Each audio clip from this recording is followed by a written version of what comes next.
मैं बच नहीं सका। मेरा नाम अमित है और जो कुछ मैं आपको बताने जा रहा हूं शायद आप उस पर विश्वास ना करें, लेकिन यह सब मैंने अपनी आंखों से देखा है, अपनी जान पर महसूस किया है। और अब मुझे लगता है कि यह कहानी मुझे बतानी ही पड़ेगी, क्योंकि शायद आज रात मेरी आखिरी रात हो। सब कुछ एक गलती से शुरू हुआ। मुझे हमेशा रात देर तक काम करने की आदत थी। आईटी की नौकरी थी और देर रात तक ऑफिस में रुकना मेरी जिंदगी का हिस्सा बन चुका था। उस दिन भी मैं अपनी ड्यूटी खत्म करके रात के 2 बजे अपने घर लौट रहा था। मेरा घर एक पुरानी सुनसान गली के आखिरी मोड़ पर है। यह गली इतनी वीरान है कि अगर कोई रात में यहां से गुजरे तो उसे सिर्फ अपनी ही सांसों की आवाजें सुनाई दे। उस रात भी सब कुछ वैसा ही था।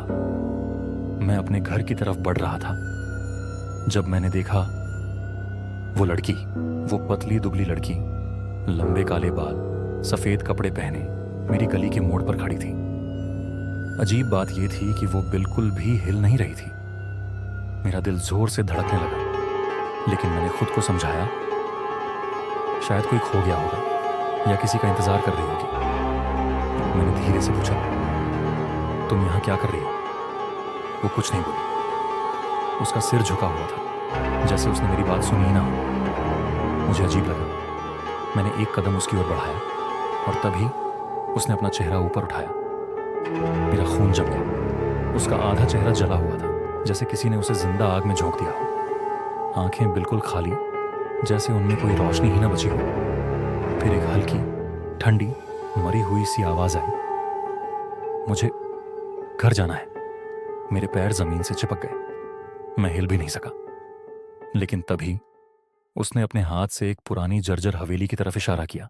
वो हवेली मेरे पड़ोसी का घर था, जो सालों से वीरान पड़ा था। मैंने पहले हवेली की तरफ देखा और जब मैंने दोबारा लड़की की तरफ देखा, वो वहां से गायब थी। वो कहां चली गई? मैं सीधा अपने घर की तरफ भागा, दरवाजा बंद किया और जोर जोर से सांसें लेने लगा। लेकिन एक अजीब सी बेचैनी थी, जैसे कोई मुझे देख रहा हो। उस वक्त मैंने सोचा कि शायद मैंने कुछ अजीब देख लिया है, पर मैंने खुद को समझाया कि यह बस मेरी थकान का असर है। लेकिन अगली रात जो हुआ उसने मेरी सोच हमेशा के लिए बदल दी। दरवाजा मत खोलना।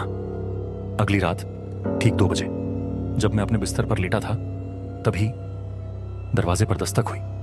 थक थक थक, धीमी लेकिन ठोस आवाज। मैं सीधे उठ बैठा।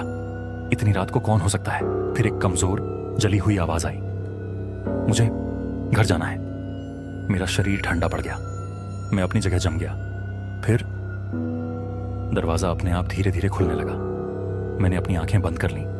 मेरी धड़कन जोरों से चलने लगी थी और जब मैंने आंखें खोली, वो अंदर थी, मुझसे सिर्फ एक हाथ दूर। उसका जला हुआ चेहरा मेरे बिल्कुल सामने था। आंखें एकदम खोखली।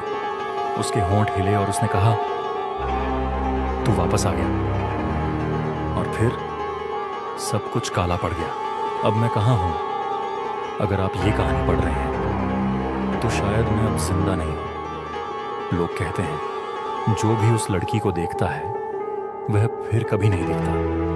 अगर कभी रात के 2 बजे आपके दरवाजे पर दस्तक हो, मत खोलना, क्योंकि हो सकता है वो लड़की वापस आ गई हो। ऐसी ही और डरावनी कहानियों के लिए चैनल को सब्सक्राइब करें, वीडियो को लाइक करें, शेयर करें और कमेंट में बताएं कि आपको ये कहानी कैसी लगी।